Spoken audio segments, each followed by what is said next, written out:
आरक्षण सोडत आज जाहीर झालं। आरक्षण सोडतीत यंदा सर्वच महापालिकेत महिलांचं वर्चस्व राहणार असल्याचं दिसतंय, कारण बहुतांश महापालिकेतील आरक्षण सोडतीत निम्म्या जागा महिलांसाठी राखीव झाल्याचं पाहायला मिळालं। मुंबई, पुणे, नाशिक, नागपूरसह इतर महापालिकेतही महिलांचं आरक्षण वाढल्याचं चित्र आहे।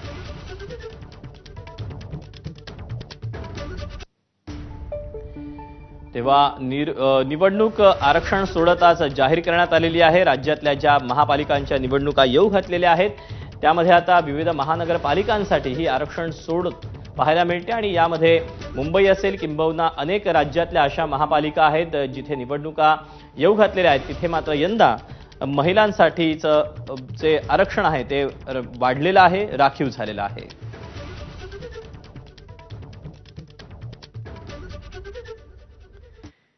तेव्हा मुंबई महापालिकेतलं आरक्षण सोडतीचं चित्र नेमकं कसं आहे आपण पाहूया।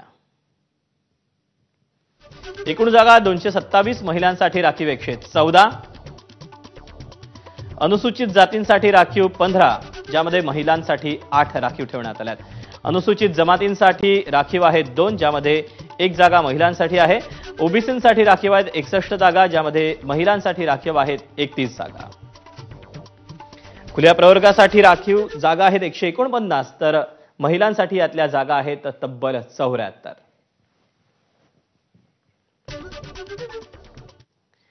नवी मुंबई महानगरपालिकेच्या आगामी निवडणुकीची प्रभाग रचना आणि आरक्षण जाहीर करण्यात आलं। नव्या आराखड्यानुसार महापालिकेत एकूण 111 सदस्य निवडून येणार आहेत। दिलेल्या आरक्षणानुसार अनुसूचित जातींसाठी 10 जागा, अनुसूचित जमातींसाठी 2 जागा, तर इतर मागासवर्गीयांसाठी 29 जागा असणार आहेत। सर्वसाधारण वर्गासाठी 70 जागा या राखीव ठेवल्या गेलेल्या आहेत। 111 सदस्य हे आपल्या महानगरपालिकेमध्ये आहेत। त्यापैकी अनुसूचित जाती प्रवर्गासाठी 10, अनुसूचित जमाती प्रवर्गासाठी 2, नागरिकांच्या मागास प्रवर्गासाठी 29, 27% प्रमाणे, आणि उर्वरित जे जागा आहेत 70 ज्या जागा आहेत त्या आपल्याला याच्यामध्ये सर्वसाधारण प्रवर्गामध्ये येतात। याच्यानंतर जर आपण बघितलं असेल तर महिलांसाठी आपल्याला 50% आरक्षण असतं। आपल्या 111 सदस्यांपैकी 56 सदस्य हे महिलांसाठी राखीव झाले। तिथे कोल्हापूर पालिका निवडणुकीसाठी आरक्षण सोडत जाहीर करण्यात आली। अनुसूचित जातींसाठी 11 तर ओबीसींसाठी 21 जागा राखीव झाल्या, तर 20 प्रभागातील 81 जागांसाठी आरक्षण सोडत जाहीर करण्यात आली। त्यामुळे आता कोणकोणत्या प्रभागात कोणता उमेदवार असणार हे आता लवकरच स्पष्ट होईल।